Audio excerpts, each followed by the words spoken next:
My wife cheated while I was working night shifts to pay her tuition. I caught her in our bed with another man. So I gave her a graduation gift she'll never forget. I wasn't even supposed to be home that night. And if I hadn't forgotten my phone, I probably never would have known. Funny how a small, stupid thing like that, forgetting to charge your phone before a 12-hour shift, can flip your entire life upside down. I've been with Emma for almost 4 years. We met at a friend's birthday party, back when she was still doing undergrad. She was the kind of girl that lit up a room, not loud or flashy, but the type that made everyone pay attention when she spoke. She wanted to be a lawyer. I thought that was incredible. I was already working full-time as a paramedic, saving lives, running on caffeine and adrenaline, and barely sleeping. It wasn't glamorous, but it was honest. And Emma? She made me feel like all of it meant something. She told me she wanted to focus on school, and I offered to cover the rent, bills, even helped with some of her tuition. We weren't married, but I loved her like we were. She said I was her rock, that she'd never forget what I was doing for her. I believed her. I really wish I hadn't. That night, I was halfway to work when I realized I left my phone on the kitchen counter. Normally I'd say screw it, but I had this weird gut feeling. You know the kind. Something in the back of your brain whispers that something's off, and if you ignore it, you'll regret it. So I doubled back. No big deal, I thought. Just a 5-minute detour. Emma would probably be asleep. She always said she needed to crash early because law school was killing her. The apartment was dark when I got there.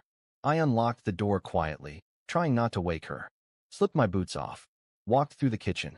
There was a wine glass on the counter. 2, actually. One with lipstick. One without. I froze. That's when I heard it. Not the TV. Not her voice. A man's voice. Low. Laughing. And then, her laugh. That soft, fake, flirtatious laugh I'd never heard her use with me. I walked down the hall, and the door to our bedroom was cracked just enough to see the nightmare playing out. There she was. In my bed. Our bed. With some guy I'd never seen before. He was shirtless. She was wearing the shirt I bought her for Christmas. For about 5 full seconds, I just stood there. Not moving. Not breathing. My heart wasn't pounding. My hands weren't shaking. It felt like my entire nervous system just hit pause. She looked up, saw me, and I'll never forget her face. That little gasp. Eyes wide. Like a kid caught stealing. She said my name like it was a question. Liam. No. Not Liam, I'm sorry. Not this isn't what it looks like. Just my name. I didn't answer. I didn't look at the guy. I didn't yell. I didn't even cry. I turned around, walked to the kitchen, picked up my phone, checked the screen. 3 missed texts from her. Hope work isn't killing you tonight. Don't forget to grab Gatorade for the morning, smiley face. Love you. That last one nearly made me laugh. I walked back to the bedroom. She was scrambling to put on pants. The guy was trying to find his shirt. I stood in the doorway and said, "You have 3 days to get your things and be out of this apartment. That includes your law books, your coffee machine, and the cat." She started to say something, probably a lie, but I held up my hand. Not interested. You made your choice. Now I'm making mine. And that was it. I left. Didn't slam the door. Didn't break anything. Didn't even look back. I drove to work like nothing happened. Punched in. Hooked up IVs. Did CPR on a guy who OD'd. And the whole time, I was calm. Almost scarily calm. Because somewhere between seeing her with him and stitching up a drunk teenager who crashed his motorcycle, I made a decision. I wasn't going to beg. I wasn't going to scream. I was going to bury her. Slowly. Quietly. And perfectly. And when I was done, she'd wish all I did was yell. She thought I was done. That after I caught her cheating, I'd either forgive her or disappear. She thought the worst had already happened. She had no idea. It took her less than 12 hours to start blowing up my phone. At first, it was apologies. Please talk to me. It was a mistake. I wasn't thinking. It didn't mean anything. My mental health's been bad lately. She hit every square on the cliché cheater bingo board. I didn't respond. Then came the blame. I was lonely. You've been working so much. I felt like you weren't there for me emotionally. You don't even try to understand how hard law school is. Right. Law school. The law school I was paying for. With the night shifts I worked. While she was faking headaches and moaning someone else's name. Still didn't respond. Then came the threats. If you don't talk to me, I'm going to tell everyone what really happened. You think people will side with you? I'll tell them you're abusive. That you're unstable. That's when I stopped ignoring her. I blocked her number. Then I opened my laptop and got to work. I started with the money. For the past year and a half, I'd been paying most of her tuition, not just rent, but actual school costs. Her parents weren't rich. She had some scholarships, but it wasn't enough. So I stepped in. Because that's what partners do, right? Well, I logged into our shared budgeting app, the one she never bothered to check, and documented every tuition payment I made on her behalf. Every wire transfer, every meal, every Uber to campus, every textbook that magically cost $400. Even that $900 coffee machine she needed to study better. I made a clean, detailed spreadsheet with dates, amounts, and receipts. All labeled, all color-coded, all ready for court if it came to that. Then I emailed her a copy. Subject line, invoice for wasted years. Message, you said we were a team. You lied. Consider this the exit bill. She tried to call from a different number. Block that too. Next step, burn the bridge behind her. We lived in an apartment under my name. I'd been the one on the lease for 2 years. She was technically a co-tenant, but all the bills, internet, electric, water, were under me. So I gave her a 3-day grace period. That's what I told her at the door. 3 days. On day 3, I came home from work and she was still there. Boxes half-packed. Sitting on the couch like nothing was wrong. Watching Netflix. She looked up at me like I was the problem. Like I was being dramatic. You're really just gonna throw everything away? She asked. I didn't answer. Just walked over, grabbed the remote, and turned off the TV. You have 10 minutes, I said. After that, I start calling people. She asked who. I smiled. Your parents. Your internship coordinator. Your scholarship sponsor. Do I need to keep going? She called me cruel. Cold. She said I was trying to ruin her future. And that's when I realized, yeah, that's exactly what I was going to do. Not because I was angry. Not because I wanted revenge. But because she had been building her future on my back, while laughing behind it. She packed faster after that. She took some clothes, her laptop, her cat, fine by me, I'm allergic anyway, and left. Didn't say goodbye. Didn't look at me. But I wasn't done. Because while she was packing, I was planting seeds. See, before this mess, I'd been friendly with her internship supervisor. Older woman. No nonsense. Very by the book. A few weeks earlier, I had helped her move some furniture into her office when the movers flaked. She liked me. Said I had a calm presence. So I reached out. I didn't lie. Didn't twist anything. Just said, hi. Just thought you should be aware. Emma has been missing her internship shifts, and I have some texts and timestamped photos that show where she actually was on those days. It might not be my business anymore, but I figured you'd want to know if one of your interns is using your name as a cover while she entertains study partners in her apartment. Attached the proof. No threats. No commentary. Just facts. She didn't reply, not directly. But I found out later Emma's internship was paused due to a professional conduct investigation. That's one domino down. Next domino, her scholarship. One of the scholarships she had was through a private women's legal foundation that focused on ethics and law. I checked the terms. Guess what it didn't cover? Academic dishonesty, professional misconduct, or behavior that reflects poorly on the integrity of the program. I sent them an anonymous tip. Screenshots of her skipping class. A note that she was now under internal review by her internship, and a copy of one of her class essays that she had borrowed paragraphs from off a paid tutoring site. I had the receipts, literally. She bought the essay using my PayPal. 2 weeks later, scholarship revoked. Another domino. The final piece? Her best friend, who I never really liked but had always been decent to me, called me up out of nowhere. She said, hey, I just wanted to say I'm sorry. I didn't know she was doing that to you. If I had known, I wouldn't have helped her lie. Apparently Emma had used her as a cover more than once. Staying over to study. Weekend girls' retreats. Yeah, they were real. But the girls were just her and that guy.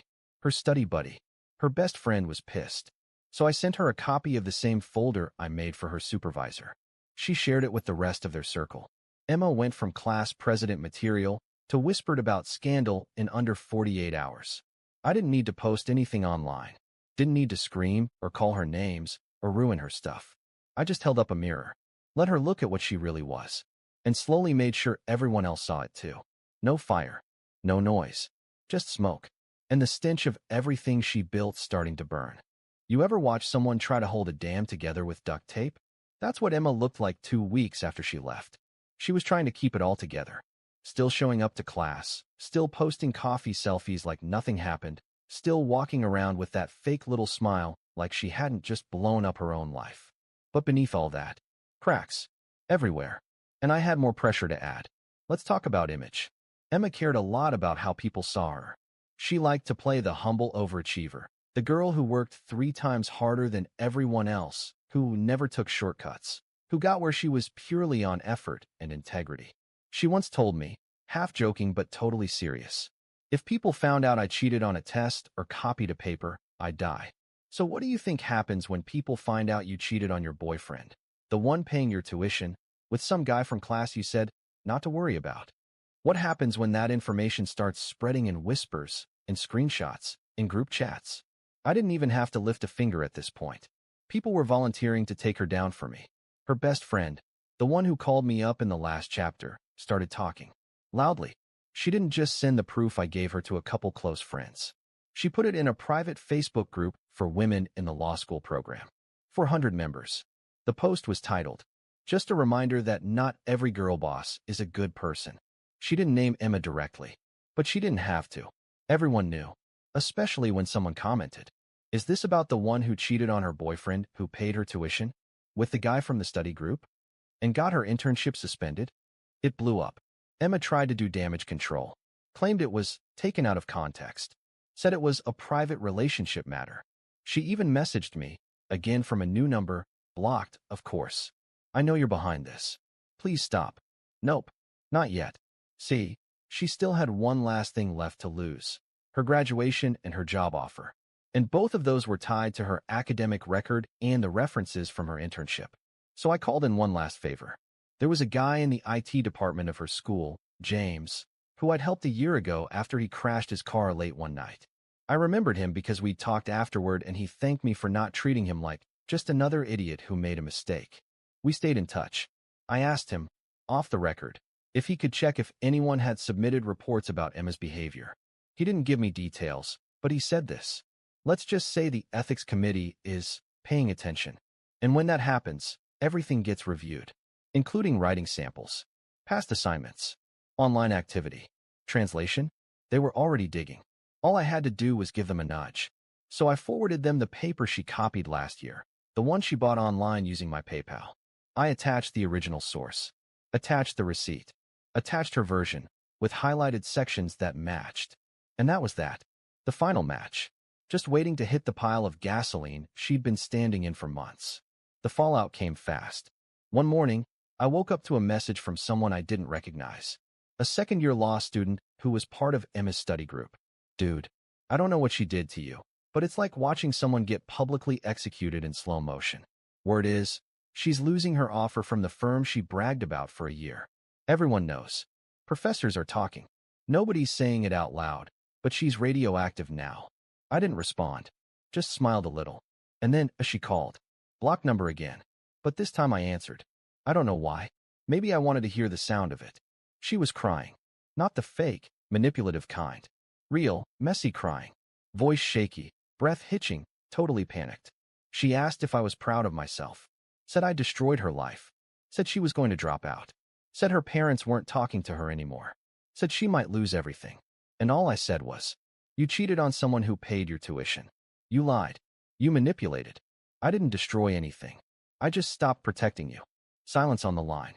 Then a small, broken, "I loved you." I didn't laugh. I didn't yell. I just told her the truth. "No, you loved what I did for you.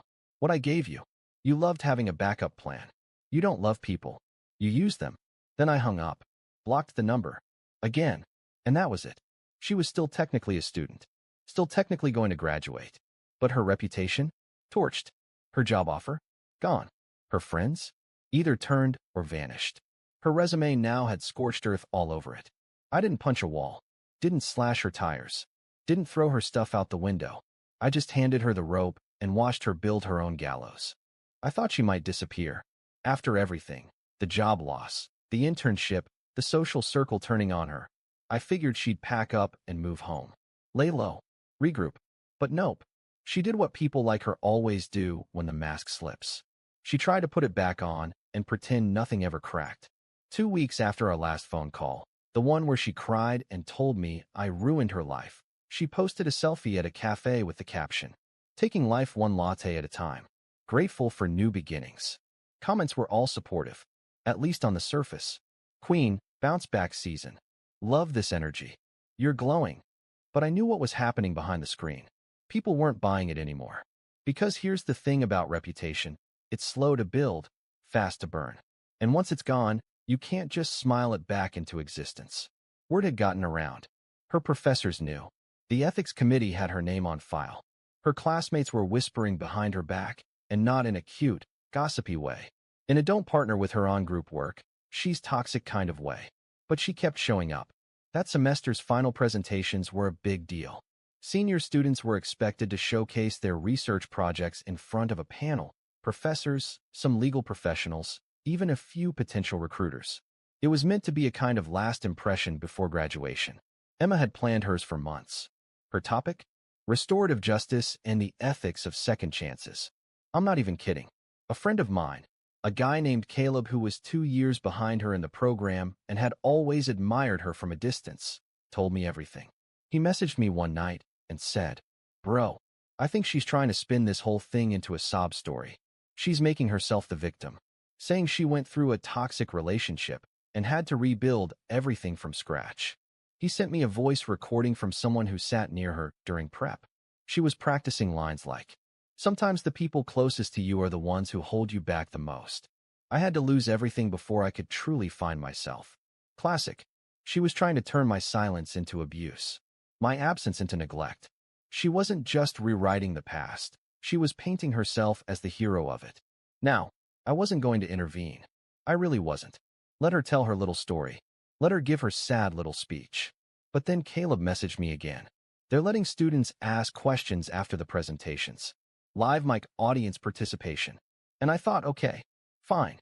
Let's see what happens when someone holds up a mirror during her little redemption arc. I wasn't there in person, would have been too obvious. But Caleb was. And when the Q&A opened up, he stood up, smiled politely, and asked, "What advice would you give to someone who's been cheated on by the person they supported financially for years? Especially when that person tries to turn around and publicly rebrand themselves as the victim?" She froze. People noticed. She stammered something about how every situation is complicated and that healing isn't always linear, and some other Pinterest-sounding nonsense. But the spell had broken. Afterward, students started talking again, this time louder. Someone in the back muttered, "I heard she lost her internship for lying." Another said, "Isn't she the one who cheated on her boyfriend while he was working night shifts?" She rushed out of the room before the last presentation ended. That week, I got another message. From a throwaway account. No name, no profile pic. "I can't sleep. You win. Are you happy?" I didn't respond. Because this wasn't about winning. It wasn't a competition. It was justice. She played a game where she gambled with people's trust. She lost. I just made sure the house collected. The final nail? A week later, I saw her on a local Reddit thread. Someone posted, "Does anyone know what happened to that law student Emma, redacted? She was all over the faculty Insta last year. Now it's like she disappeared." The top comment? "She self-sabotaged so hard I'm surprised she didn't sue herself." Another one. "I was in her ethics class. Trust me, the irony writes itself. She didn't show up to graduation. No photos. No celebrations. No 'we made it' post. Someone told me she went back home to live with her parents. The job offers? Gone. The scholarship? Gone. The friends? Vanished. The boyfriend she cheated with? He dipped the second the drama hit. And me? I slept better than I had in months. Graduation day used to be something we talked about like it was our moment. Emma would joke that I better not oversleep and miss it, and I'd tease her about bringing an air horn to embarrass her when she walked the stage.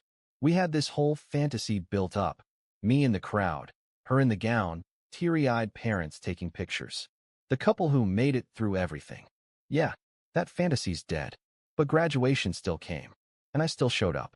Now, before you think I'm crazy for showing up to my cheating ex's graduation ceremony, let me explain. I wasn't there to cause drama. I wasn't even invited. I was just watching, from a distance. I wanted to see the ending. I'd been writing this quiet little revenge novel in real time, and now we were at the final chapter. And I wasn't alone. Caleb was there, the same guy from the last chapter, the one who torpedoed her Q&A session. He saved me a seat near the back. Said, "You're going to want to see this." I had no idea how right he was. Let me set the scene. The ceremony's packed. Families, professors, students in black gowns and shiny smiles. A few people looking hungover. One guy fully asleep, 3 rows up. And then there's Emma, walking down the aisle like she still owns the place. Hair done, gown perfectly ironed. That same polished, careful smile. But when she sits down, I notice something. She's alone. No friends around her. No classmates leaning over to whisper. No one waving from the crowd. Just Emma. In the middle of a celebration surrounded by people. Completely isolated. They start calling names. One by one, students walk the stage, shake hands, grab diplomas, smile for cameras. Then, the dean pauses, leans over to the announcer, whispers something. The announcer nods. And the next name isn't Emma's. The row around her stands up, walks. She stays seated. You can see it in her face. Something's wrong. She's not on the list. Caleb leans toward me and whispers. She got flagged for academic review. They pulled her name from the ceremony at the last second. I blink. Wait, you're serious? Yep. She's still technically enrolled. No degree yet. They're waiting on the ethics committee's final ruling. And just like that, all that posing, all that pretending, all that girl boss comeback nonsense, dead on arrival.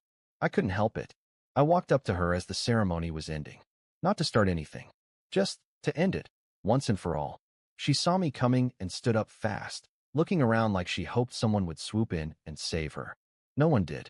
I stopped a few feet from her. She looked wrecked. Mascara smudged. Lipstick faded. Confidence gone. She opened her mouth, but I beat her to it. Congrats on making it.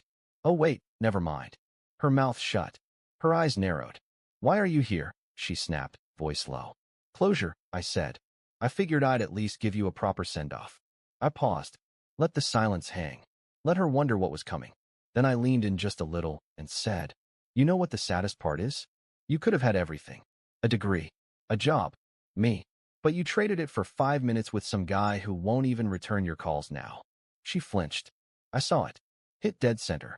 "I hope it was worth it," I said. "Because this is the only legacy you've got now." She didn't reply, just turned and walked away. And I let her. No big scene. No shouting match. No dramatic, "You'll regret this." Just me, calm, standing in the sun, watching the final ember of her reputation flicker out. That night, I got one last message. No name. No intro. Just, "I miss the way things used to be." I didn't reply. Didn't even open the thread. I just deleted it. And slept better than I had in years. Revenge stories usually end with some dramatic confrontation. Screaming. Crying. Someone throws a drink. Someone walks off into the sunset. But in real life, there's no closing credits. Just silence. That's how it felt in the weeks after graduation. Emma disappeared. No more cryptic Instagram posts. No coffee shop selfies. No healing journey captions. She was just gone. A friend of a friend told me she moved back in with her parents. Small town. 2 hours away. The same place she swore she'd never return to. Apparently, she was taking a break from law, which is a nice way of saying, no degree, no job, no prospects. She tried reapplying to firms, but the ethics review was still pending, and her name had already made the rounds. No one wants to hire the girl whose academic file says under investigation, especially not when you're applying for a job that literally revolves around integrity. Meanwhile, I moved cities, got transferred to a better hospital, took fewer night shifts, found a 2-bedroom apartment with big windows and silence. Didn't realize how loud Emma used to be until the quiet moved in and refused to leave. Started going to the gym again. Started sleeping again. Started living again. Got a dog. A rescue. Big ears, crooked smile, hates everyone but me. Good taste. Every now and then, I'd hear from someone who used to be in her circle. "Hey, did you hear Emma's working at her aunt's office now?" She tried to start a blog about her healing journey. Didn't really take off.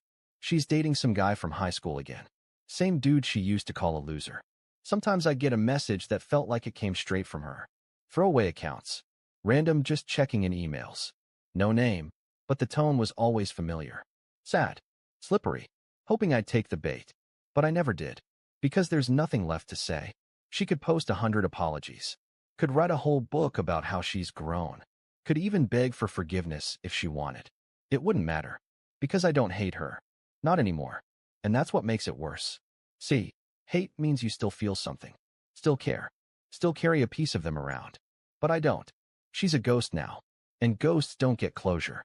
They just linger. One day I got tagged in a photo. Caleb, the law school guy who helped expose everything, had passed the bar. His caption, "Some of us make it by playing fair. Some of us don't make it at all." Emma's name wasn't mentioned. But it didn't need to be. In the comments, someone wrote, "Didn't you know Emma?" He replied, "Yeah. She taught me everything not to be." I never told my side of the story publicly. Never posted screenshots. Never wrote a blog post. Never tried to go viral. I didn't need to. Because people like Emma, they dig their own graves. I just made sure the shovel was sharp and the ground was soft. Final line. She cheated while I was working night shifts to pay her tuition. And when I walked away, I made sure she'd feel it every time she looked at the life she could have had.